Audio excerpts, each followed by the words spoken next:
Welcome back to Learn Astrology with Mary. My name's Mary English. You can find me at www.maryenglish.com, maryenglish.co.uk, and UK Astrologer. Hello, how are you? I hope you are well. A big thank you to Alison for joining us last week. Today I thought I'd cover the moon in the 6th house. Now, before I go on to that, just to remind you that there's an upcoming webinar this Thursday, 7 p.m. UK time, and I'm going to be covering solar arc direction. So if you want more information on how that works and how it might apply for your chart, then do ping me over an email, mary@maryenglish.co.uk. Remembering, of course, that, well, you probably don't know this, that when I do a webinar, everybody registers on my app, so I've got their birth data, and then I can make your chart and send it to you using the equal house system, so you can, in the webinar, learn more about your whatever it is we're talking about. And so you'll have that on hand, and I will have created it in a way that will help you understand this particular webinar. I would have created a chart in a certain way so that you can understand about solar arcs more easily just by eyeballing your chart. So if you want to join me, ping me over an email, maryenglish.co.uk. So that all rather quick, didn't I? So today we're going to be doing moon in the 6th. We're going to be covering 3 people's charts. In the back of my mind, I'm going to be considering that I have a very good friend who has that natally themselves, so I know how that manifests for them. So moon in the 6th, what is it all about? Come on, Mary, tell us the truth of it all. Well, it's, how can I put it? We need to consider what the 6th is all about. Now, if I haven't sent it to you and you want a copy, I've got a little cheat sheet. It's also located on my website. Let me give you the address. So it's a little free cheat sheet that I made for people that come to the webinars or whatever, when I've given talks and things. And it's maryenglish.com / and then keywords with a capital K, KEYWORDS,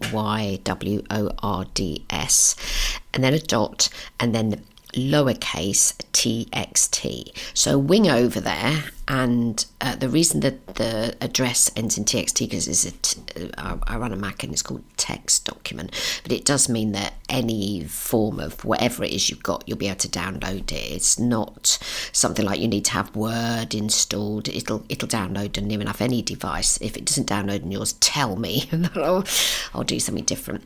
But on there I've got all the keywords for the signs, the planets, and the houses. So on there I've got the 6th house, which is what we're covering today, health and routine / work.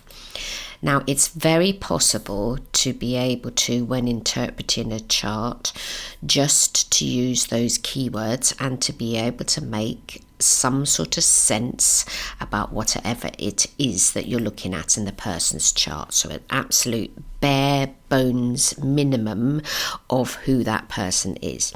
So the moon, there's only one word for it, is emotions, and then 6th house is health and routine / work, and that is what we're covering today. So people that are emotional about their work. Now, that's different from having moon in the 10th, which is what I've got. I'm emotional about my career, but I'm not emotional about the work that I do. In my chart, I've got in my 6th house Mars and Venus, so I'm energized and I love the work that I do.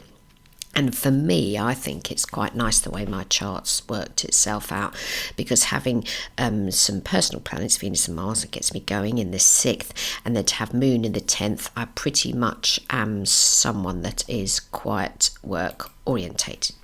So I'm going to kick off with the interpretation that the lovely Ray Orion gives us in Astrology for Dummies, which I do hope you've got a copy of, and the latest edition, which I think is the 3rd edition. And she says their moon in the houses. So we get moon to the 6th house. Until you find work that satisfies you, you're likely to change jobs repeatedly. Working for the money isn't enough. You need to feel productive and fulfilled.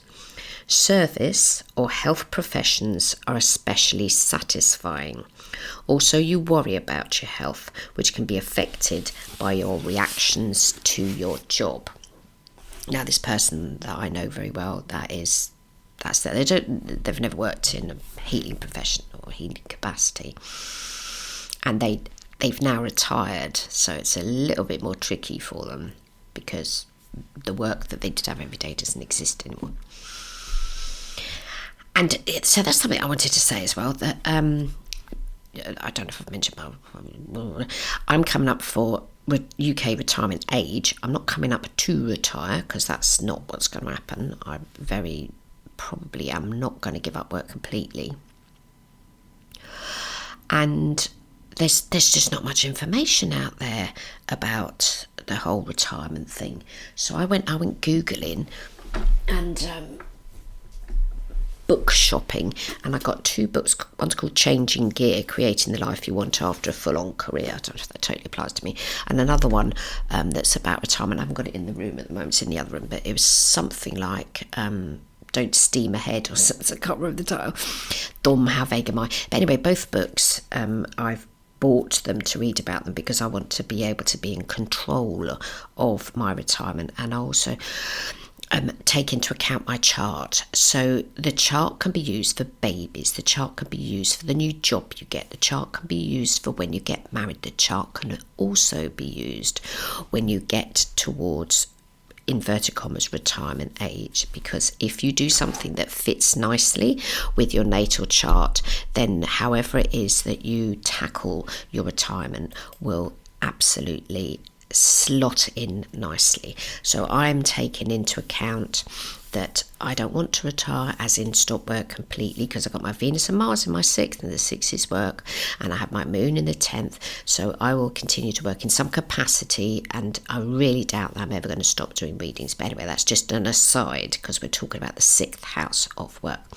So Ray says that the 6th house is that her actual words, let me go back to it, until you find work that satisfies you, you're likely to change jobs repeatedly, and working for money isn't enough. There needs to be some sort of emotional component to it. Now, we're going to have some other examples of blurb, and if I go to astro.com, where I've created today's chart, so you'll be looking at, it says on there, moon in the 6th, there's a strong connection between your moods and your physical health, because the 6th house is the house of health, yeah. If you feel unhappy or depressed for any length of time, you're likely to feel sick as a result. You don't take very care of yourself when you're depressed, and that leaves you open to illness. It may be hard for you to work in a planned and disciplined way, but you enjoy work that keeps your own world neat and orderly. Usually, you prefer to work for others because you would rather be directed by a stronger will than your own. When you're an adult, you're likely to be interested in a career in some field involving home services, products, healthcare, food services, or agriculture.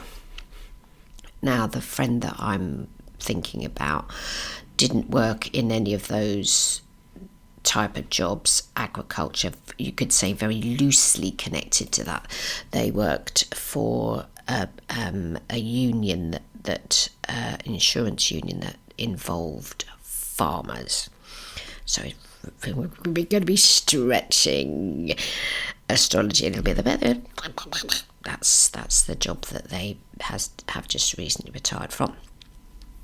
So we've got 3 examples today, and we also need to keep into account, I'm going to launch into the charts in a second, that when you're working with someone and you now have them as a client, you absolutely 110% need to make sure that the consultation that you're creating, the sacred space that you're creating for your client, fits their chart, because you can't force their chart into your chart and the way that your chart happens or occurs or is.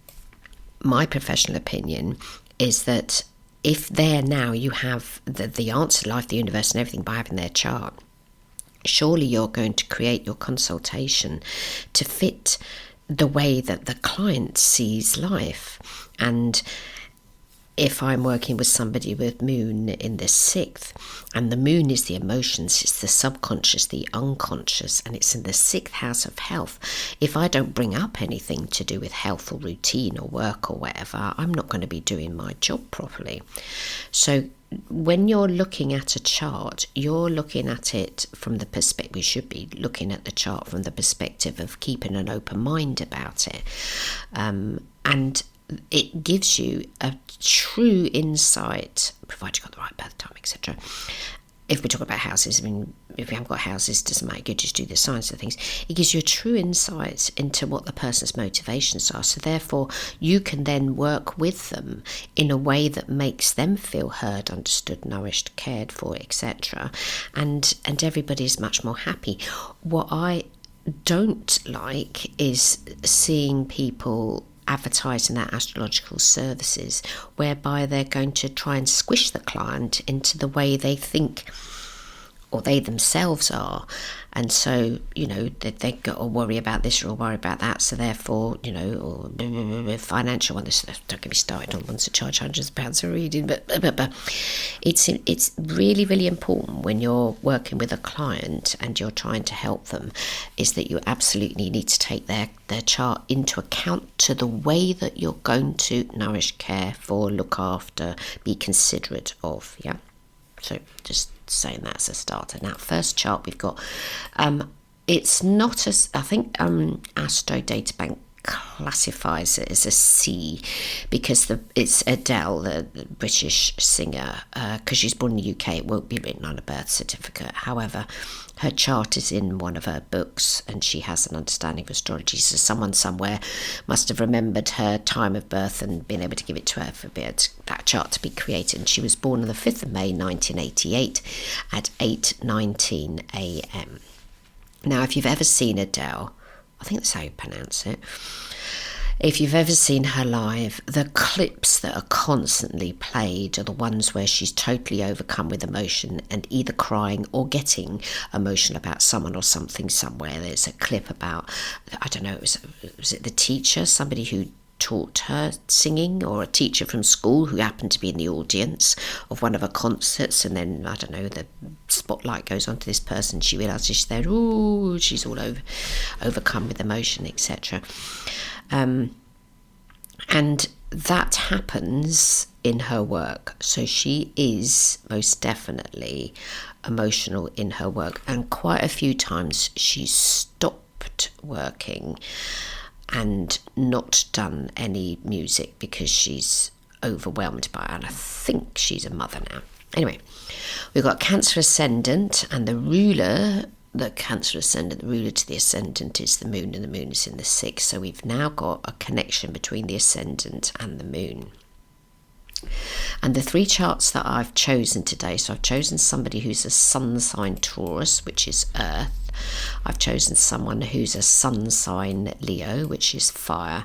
And I've chosen someone who's a sun sign Scorpio, who is a water sign. So that we're covering, because obviously, even though moon in the 6th house means this, that or other, everything's modified by other parts of the chart. So we also have to be aware of that we can't bring out those standard lines of this means this, that means the other, if we're not taking everything into account. Okay, and then you go, well, Mary, how can I do that? Because you're saying this is this and that is that, and you've just said something else is different. Welcome to astrology.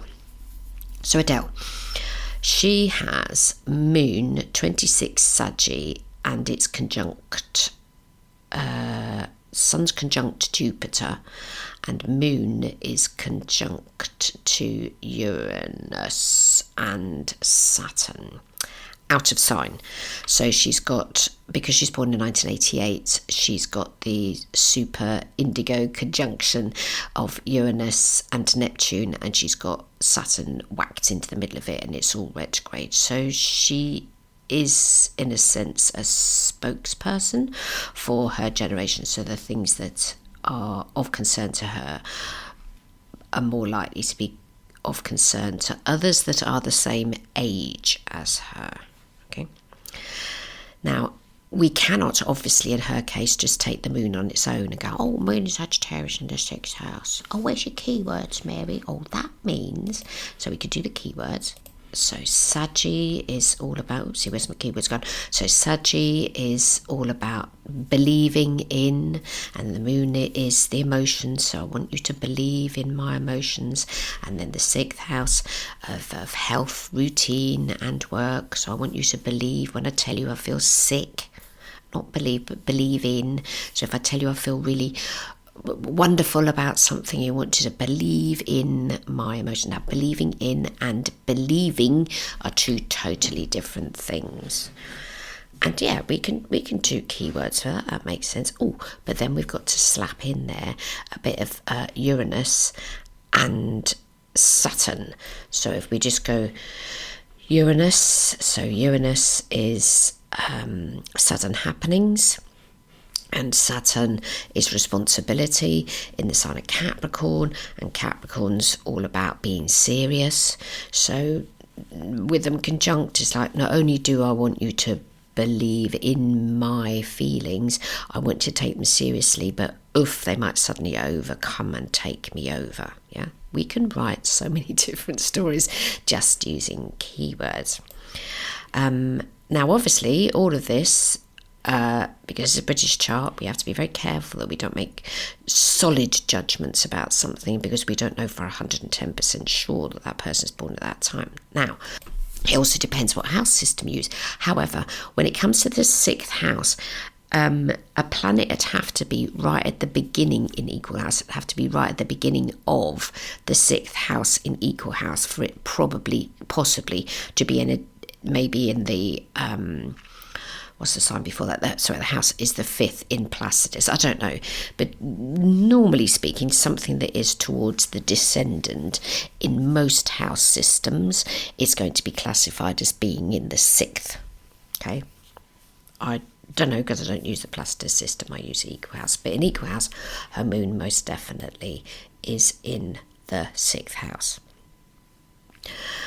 Now, if we're saying this is a Cancer ascendant, we can also give ourselves a bit of a hard time looking at the 4th house, because the 4th house is home and roots. That's because we're saying this is Cancer ascendant and then Cancer related is important. 4th house is in the sign of Libra, needed to have fairness and whatever. And the ruler to her 4th house is Venus, and her Venus is located in the 12th, so she doesn't really want to tell too many people about the loves that she has. Maybe she does, maybe she does. I don't think she prances her husband around too much. That's assuming she's still married to the man that she was married to. I don't know, I'm not going to check the whole of these people's lives. We're just doing the charts so that we've got examples, and we're using Auntie Mary's keywords so it helps you analyse a little bit. And to make it easier for you, I'm absolutely an advocate of making astrology as easy as possible. I'm not into making it complex. What would be the flopping point? Now, if we're just glancing at her chart shape is sort of a locomotive. Yes, a locomotive. It's not a seesaw because we haven't got everything in opposition. It's a weird sort of emptiness of the 1st, 2nd, 3rd and 4th, and then nothing in the 10th, which I think is crazy because the woman's famous, but you don't have to have stuff in the 10th and be famous and do stuff. And in fact, having a Cancer ascendant is quite a sort of a shy ascendant to have, and I don't even think she's got anything in Leo. No, she's got nothing in Leo, so how did she even manage to get on stage and sing in front of people? Who knows? But the Sun is conjunct Jupiter, which is nice and cheerful. Mercury's out of sign, so Mercury's in Gemini. So that's in the 11th, the friendships. I don't know if she co-writes songs, but I would assume that somebody's got Mercury in Gemini in the 11th would probably co-write things. And her MC is in Pisces, and her North Node is in the 9th. Neptune's in the 7th, Mars is in the 8th, Chiron's in the 12th, Pluto's in the 5th. People that are born with Pluto So no planets, and then you come to Pluto. When we're thinking of transits, Pluto's going to spend a long time going through parts of the chart. So Pluto will have more of an impact if you've got empty, then Pluto, then planets, because Pluto's going to transit through those planets. But we're not doing transits either today. We're just doing Moon in the 6th. Now, the other thing we have to remember, if somebody's got this is Adele we're talking about, if we've got Moon in the Sagittarius, we're more likely to tell people how we feel in a more descriptive way. Sagittarius is certainly the sign for putting their foot in their mouth type of thing. So while she's talking about how she feels, she's going to just tell you. So if you Google things like, quotes for Adele, I've got a couple here. Where are we now? She says, where are we? Let me just go back. I have insecurities, of course, but I don't hang out with anyone who points them out. So these are sort of Moon and Saggy type of things. I have guts. I'm not afraid of anyone. I think that's what makes me feel powerful. Life is so much easier when you don't hoard your past. I'm warts and all in my songs, and I think that's why people can relate to them.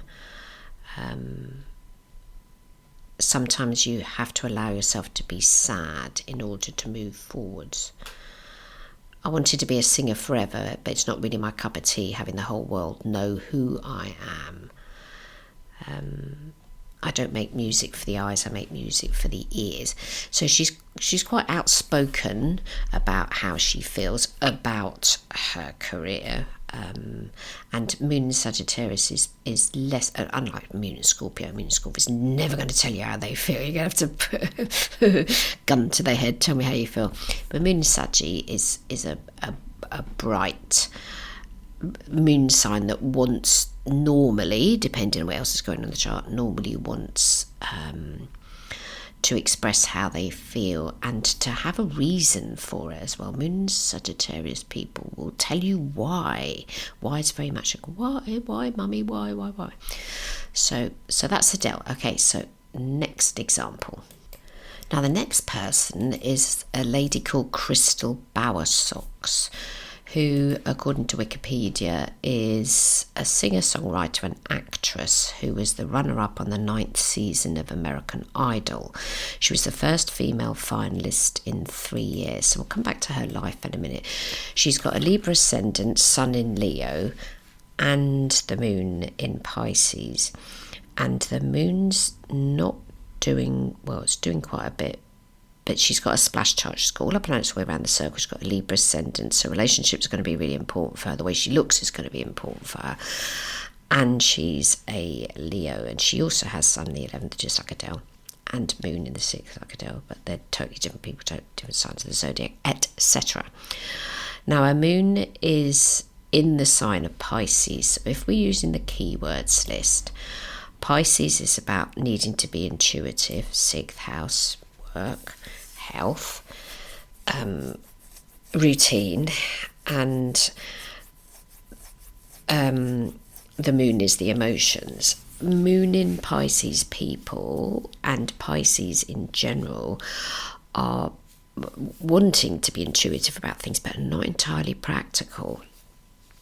Better off when they're with people that can feed back to them that possibly doing something might not be a wonderful idea for them. Have you thought about it a little bit more?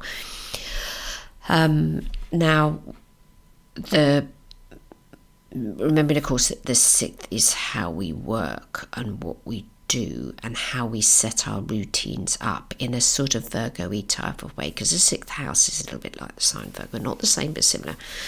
If you've got your Moon in the sign of Pisces there, which this crystal lady has, you're not going to be entirely practical, especially at all, about work. So if we're just saying the 6th house is work and the type of stuff we do every day, when you stick Pisces in there, it's going to make it far more difficult for that Moon in Pisces in the 6th to do the routine things, to write the list, to be able to get out of bed, to do the work sort of stuff, which is why, in a sense, her doing this, what's it called, American Idol thing probably was a better idea than working in a supermarket or something, more sort of intuitive and stuff.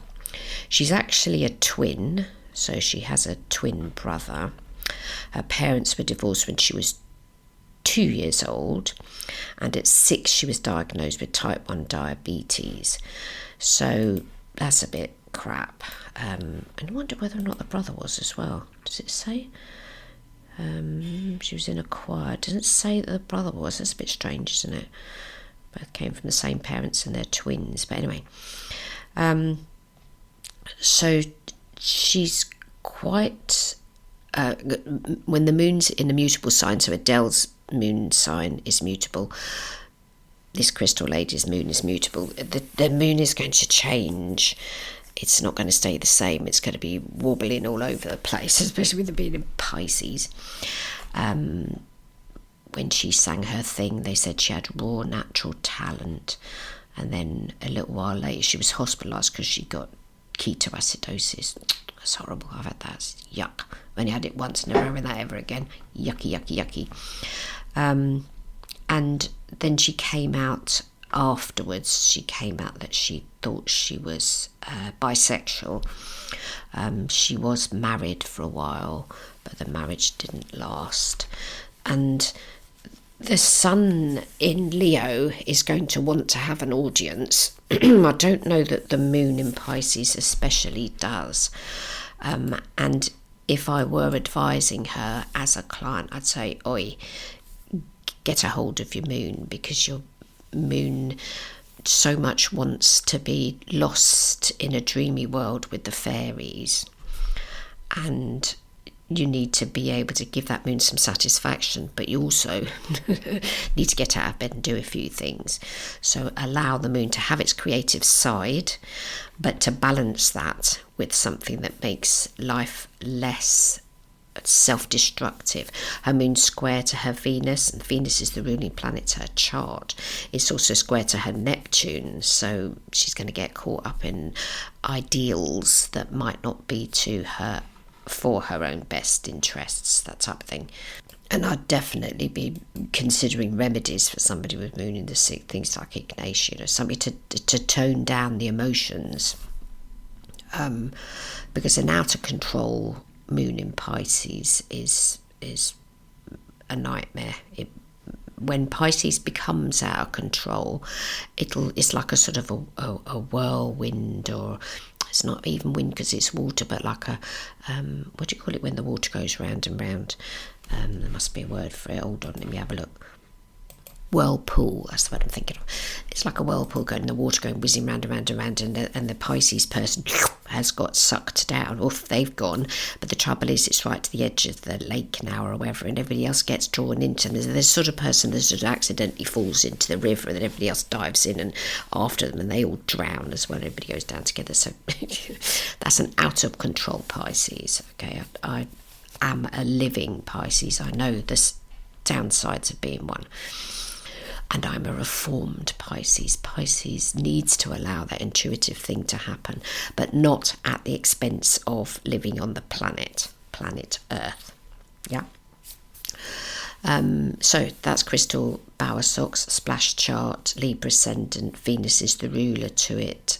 The Venus is in the 9th. The Sun is in the 11th. So again, doing things with groups of people. Mercury's retrograde. There's fixed fire, air, earth, water. She's got quite a balance, but she's a little low on earth. Yeah, and her Neptune is in Capricorn. That's her only earth planet, and it's retrograde in her 3rd. So it's a little bit more tricky for her to operate in the world that exists, that we live in. It's going to be quite a challenge. But hey, she's got a career of some sort, so hopefully that takes her to the other side.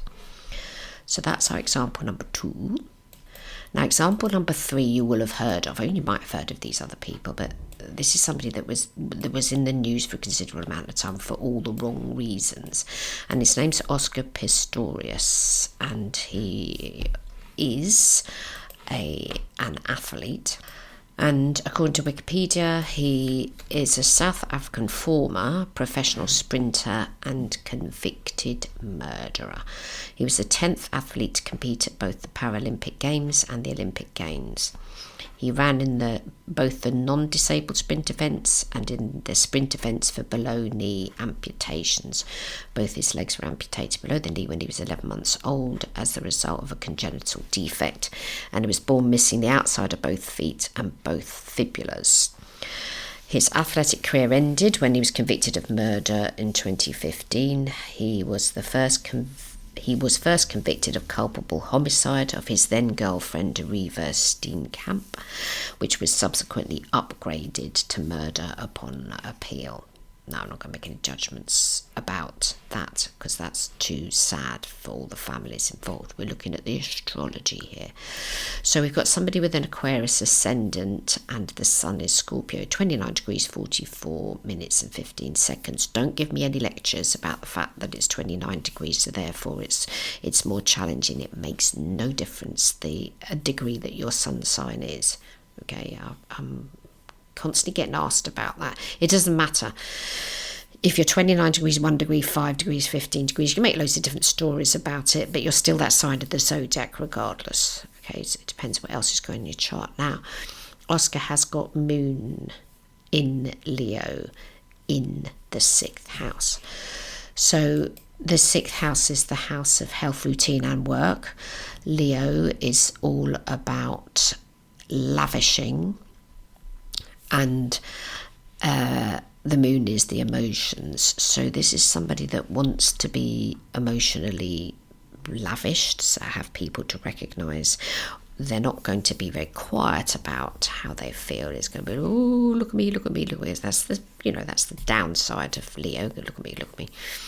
And the 6th house is the work and the routine. So he was successful in what he did know 2 ways about it. He'd competed and he'd done his thing, and the sun is in the 10th and it's in Scorpio and la-di-da-di-da.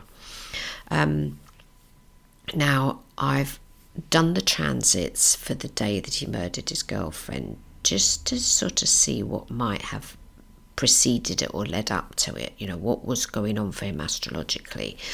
And we can see that when he was born, Saturn was in the sign of Sagittarius. He hadn't got as far as his first Saturn return because the murder happened in 2018, and Saturn takes 30 years to go around the zodiac. So he was 26, or in his 26th year, when he murdered his girlfriend. And we have the dates for when that happened. Unfortunate happening, 14th of February 2013. So I thought, whatever was going on? So Saturn had already been transiting through the sign of Scorpio, and he is a Scorpio, and on that date that it happened, Saturn was 11 degrees Scorpio and his Mercury is retrograde 13 degrees Scorpio. Now, his story is that he didn't know it was her. Well, regardless of whether or not he did or didn't know it was her, did he shout to say, "Oi, what are you up to?" I don't know if he did or he didn't. And his Pluto was in Scorpio, but he's got Pluto and MC exactly conjunct to each other. So Pluto's 8 degrees, MC's 8 degrees. And Venus is exactly conjunct to his ascendant. So it wasn't an insignificant date for him astrologically. The sun's in Aquarius, but Venus transiting is 14 degrees and his ascendant is 12. So they're pretty much conjunct. The ruler to his chart is Uranus. Uranus is located in the 11th. Transiting Uranus is in Aries, and it's Uranus is 6 degrees, and his natal Venus retrograde is 5 degrees, so Uranus was in opposition to his Venus. But regardless of whether or not he woke up that day and thought, I'm going to shoot someone, he wasn't getting on well with his girlfriend and he wasn't treating her nice. And when Scorpio goes off the rails. They can be especially nasty as a partner. Any sign can do that, but Scorpio especially so, because the whole thing about revenge and all the negativity of Scorpio will come to the fore.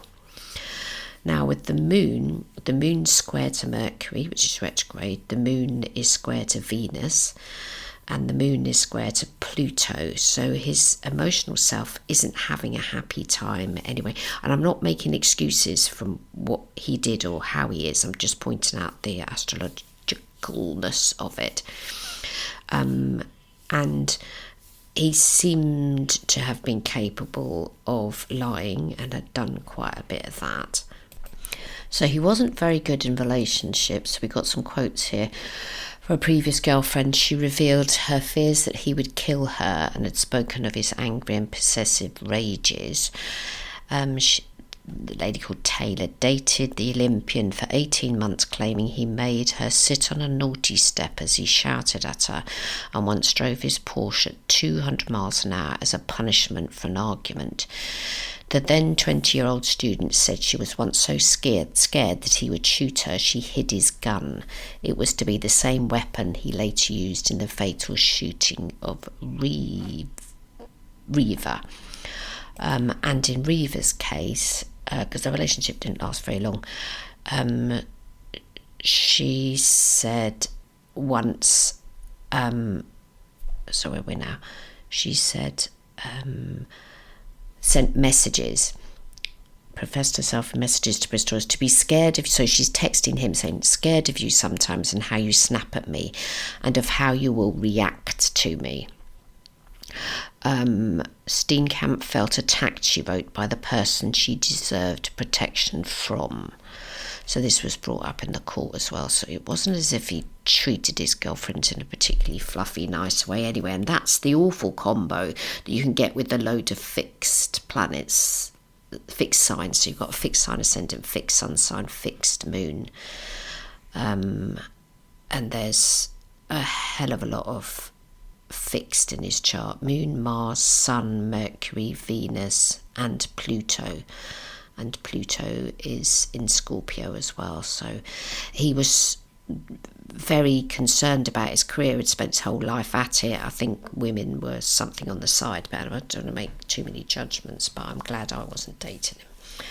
But anyway, so that's a demonstration of Moon in the 6th, and in the sign of Leo, not being particularly helpful for the person themselves. I'm not blaming the moon, but I'm just saying that's a different way of looking at it. And the chart shape is there's a whole cluster on one side with the moon as a singleton planet. So it's a bit of a bucket, really. Yeah, I'd say that was a bucket. So just going back to sort of a lighter analysis of this, that if you're working with somebody with moon in the 6th, obviously you have to take into account the aspects that are made to the moon. We can't just say moon in the 6th means this and that. We have to take into account the aspects that make to the moon, because that's either going to hinder or help, or be easy or challenging the location of the moon. There's nothing is linear in astrology. There's loads and loads of grey areas that we have to be able to help ourselves understand, and also help the person themselves, if we're speaking with them and working with their chart, help them understand, the reason that you do this, feel this way or whatever is because you've got this and that. Is there another way that you might be able to consider that or work with it so it's not doing something that might be totally against your best interests? So if you want to join me for the webinar, do ping me an email, mary@maryange.co.uk. So you're going to have to do that ASAP that you hear this, because otherwise you won't be able to join us, because it's Thursday this week coming. And I hope you have a fab week, and I'll be back next week. Bye bye now.